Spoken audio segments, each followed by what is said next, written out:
जादुई सुनहरा railway station.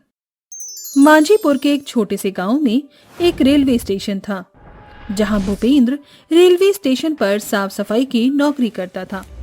वो बहुत ही गरीब था और रेलवे स्टेशन पर नौकरी करके वो अपने बीमार माता पिता की देखभाल कर रहा था, जब भूपेंद्र के पिता घनश्याम को पैरालाइज हो गया था, जिसके बाद उन्होंने नौकरी छोड़ दी थी और भूपेंद्र के ऊपर घर की सारी जिम्मेदारी आ गई थी। एक दिन वो रेलवे स्टेशन पर सफाई कर रहा था, तभी उसका एक दोस्त सूरज उससे कहता है, अरे भाई, कब तक हम इस रेलवे स्टेशन पर साफ सफाई करते रहेंगे? हमें अपनी जिंदगी में आगे बढ़ना चाहिए। लेकिन भाई, जिंदगी में आगे बढ़ने के लिए हमारे पास है ही क्या? बचपन में सिर पर जिम्मेदारियां आने की वजह से हमारी पढ़ाई छूट गई और अब हमें कोई ढंग की नौकरी भी नहीं मिल सकती।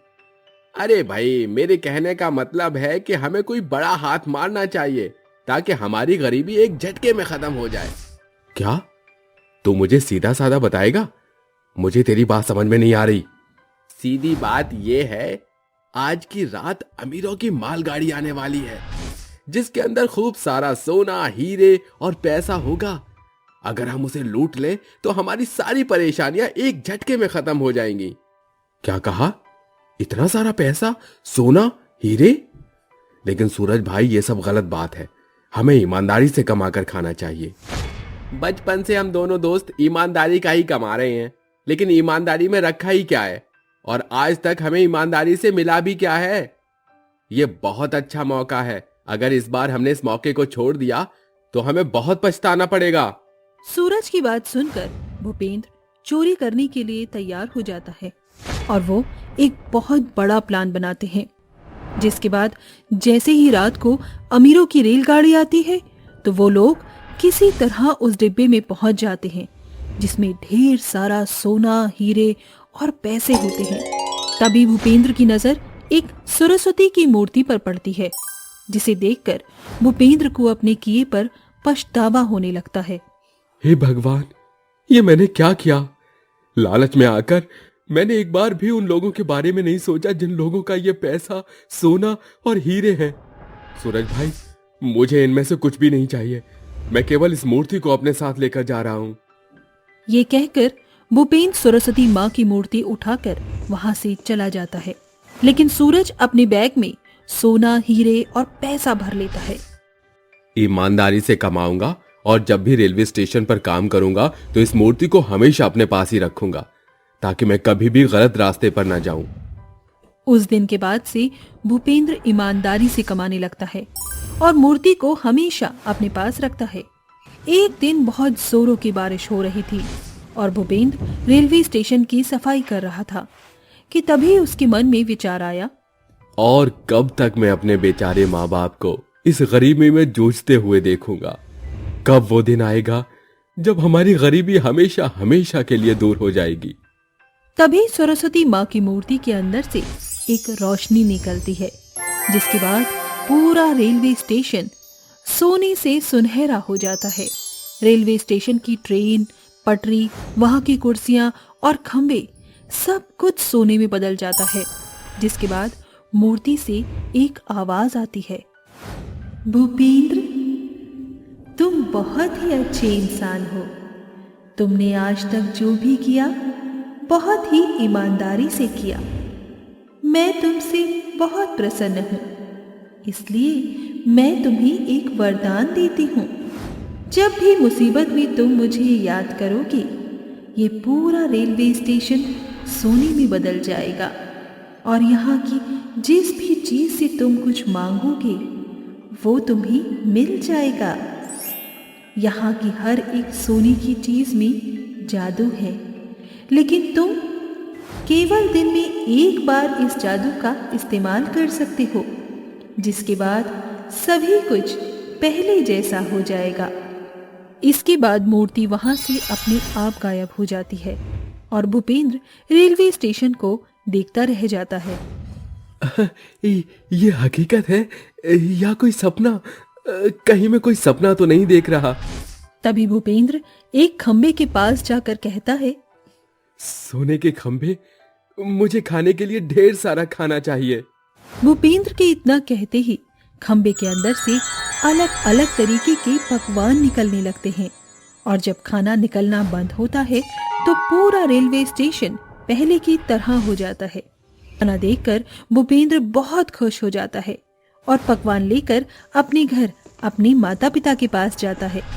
माँ, पिताजी, देखिए मैं आपके लिए खाना लेकर आया हूँ। खाना देखकर भूपेंद्र के माता पिता बहुत खुश होते हैं, जिसके बाद भूपेंद्र की माँ उर्मिला कहती है, अरे बेटा, इतना सारा खाना लाने के लिए तेरे पास इतने पैसे कहाँ से आए? अपनी माँ के पूछने के बाद भूपेंद्र अपने माता पिता को चोरी से लेकर सरस्वती माँ की मूर्ति तक की सारी बातें बताता है। अच्छाई का फल हमेशा अच्छा ही होता है। उस रात सभी लोग बहुत खुश होते हैं और पेट भर के खाना खाकर सो जाते हैं। अगले दिन भूपेंद्र दोबारा रेलवे स्टेशन पर काम करने जाता है। तभी सूरज भूपेंद्र को इतना खुश देखकर कहता है, क्या बात है भाई, तू तो बड़ा ही खुश लग रहा है। क्या राज है इस खुशी का? अरे मुझे भी बता दे। कुछ नहीं, बस ऐसे ही खुश हूँ। भूपेंद्र सूरज को अपने बारे में कुछ नहीं बताता, लेकिन सूरज से उसकी खुशी देखी नहीं जाती। सबके जाने के बाद भूपेंद्र सरस्वती माँ को याद करता है, जिसके बाद पूरा रेलवे स्टेशन सुनहरा हो जाता है। वहीं दूसरी तरफ ये सब सूरज एक कोने में छुप कर देख रहा होता है। सूरज भूपेंद्र को रेलवे स्टेशन की ट्रेन से कहते हुए सुनता है, मुझे इतना पैसा चाहिए कि मैं अपने माता पिता का अच्छे से इलाज करवा सकूं और उनकी बीमारी को हमेशा हमेशा के लिए दूर कर सकूं। भूपेंद्र के इतना कहते ही सोने की ट्रेन से नोटों के बंडल निकलने लगते हैं। भूपेंद्र उन्हें एक बैग में भर लेता है, जिसके बाद रेलवे स्टेशन वापस से पहले जैसा हो जाता है। भूपेंद्र उन पैसों से अपने माता पिता का इलाज करवाता है। वहीं सूरज अपने मन ही मन सोचता है, वाह भाई, जब मैंने चोरी करने के लिए कहा तो पीछे हट गया और मुझे भी नहीं करने दी, लेकिन आज जब खुद को इतना बड़ा खजाना हाथ लगा है तो मुझे भूल गया। इस बात का मैं बदला जरूर लूंगा। एक दिन भूपेंद्र सबके जाने के बाद दोबारा से सरस्वती माँ को याद करता है, जिसके बाद पूरा रेलवे स्टेशन सोने से सुनहरा हो जाता है। जैसे ही भूपेंद्र रेलवे स्टेशन की कुर्सी से अपनी इच्छा मांगने जा रहा होता है, इतने में सूरज भूपेंद्र की गर्दन पर चाकू रखकर उससे कहता है, अरे वाह भाई, तू तो बड़ा कमीना निकला। तूने मुझे एक बार भी इसके बारे में नहीं बताया, लेकिन देख, मैंने इस बात का पता लगा ही लिया।